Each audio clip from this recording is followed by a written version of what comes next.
In this video, let us learn about Java method overloading. Method overloading.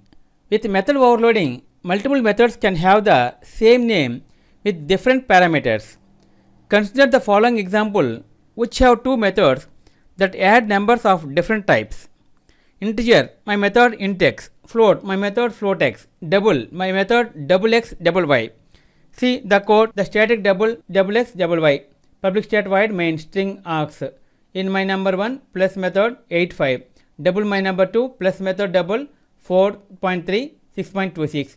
System out print integer plus my number. System out print double plus my number 2. See here, the integer is 13.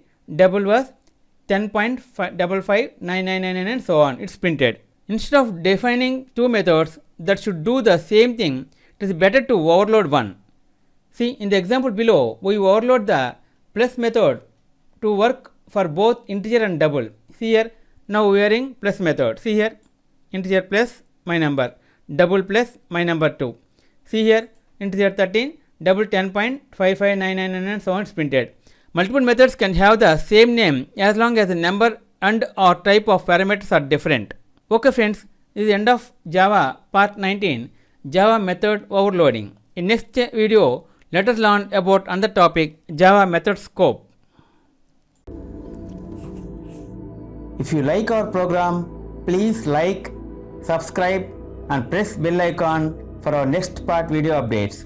Thank you friends. Meet you in next video. All the best.